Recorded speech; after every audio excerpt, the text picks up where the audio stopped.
바울이 고린도 교회에 가장 먼저 전하고 싶었던 말씀이 무엇보다 위로였거든요. 고린도전서 열자마자 그들이 위로에 대해서 생각하면서 이 말씀을 듣기를 기대했던 거죠. 바울이 이 위로라는 주제를 다룰 때에 무게를 탁 실는 쪽은 위로의 근원이 어디 있냐부터 얘기합니다. 아주 본질적으로 들어가죠. 그런데 우리들은 아주 종종 당장의 위로에 너무나 갈급해하면서 위로의 근본이신 하나님께로 가지 않습니다. 우리들의 아픔이죠.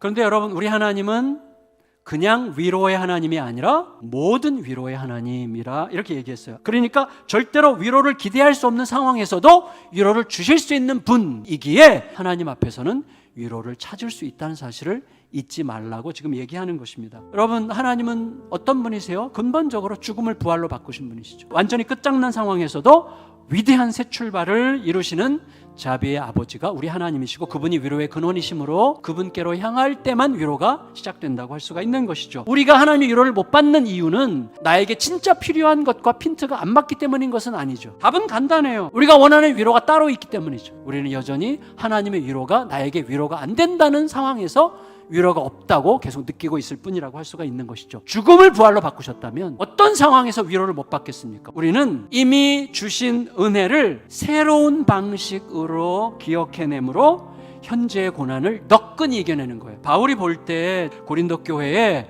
어떤 것보다도 필요한 것은 그들의 영혼을 다시 들어올려 복음을 통하여 새로운 길을 보게 하시는 하나님의 위로였던 게 분명합니다. 왜냐하면 바울이 지금 그걸 누리고 있는 중이거든요. 여전히 모욕과 수치의 상처가 옥신거리고 내 앞에 깊은 슬픔과 고통을 만들고 있는 상황에서도 바울은 위로를 말하고 있어요. 모든 환난에서 나는 위로를 받았고, 그리고 이 위로로 너희를 위로하기를 바라고 너희에게도 그러한 은혜가 함께 있기를 바란다고 이야기하는 거예요. 그러면 지금 바울 안에서 작동하는 역학이라는 게 그 비밀이 어디에 있는 거예요? 바울은 골로새서 1장 24절에서 이렇게 말했죠. 그리스도의 남은 고난을 그의 몸된 교회를 위하여 내 육체에 채우노라. 자, 그리스도의 남은 고난이라는 것은 그리스도가 담당하신 고난이 불충분했다는 뜻이 아니라 그리스도가 이 땅에 남겨두신 교회의 이야기를 하고 있는 것이죠. 그럼 교회가 뭐예요? 그리스도의 몸인 교회가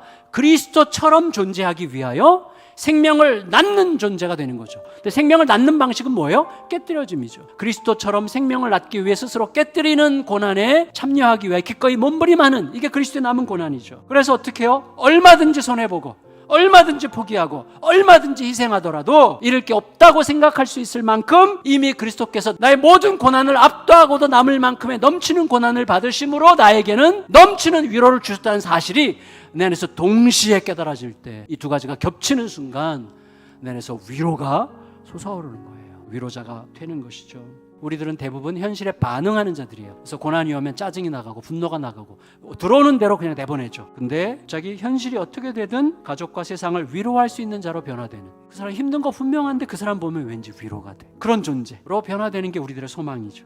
그래서 그런 변화된 자들이 세상 곳곳에서 하나님의 평화를 회복하는 모습을 보게 되는 것, 이게 우리들의 소망이죠. 누가 그렇게 할 수 있습니까? 오직 모든 고난의 절정인 죽음을 이긴 자만 그렇게 할 수 있어요.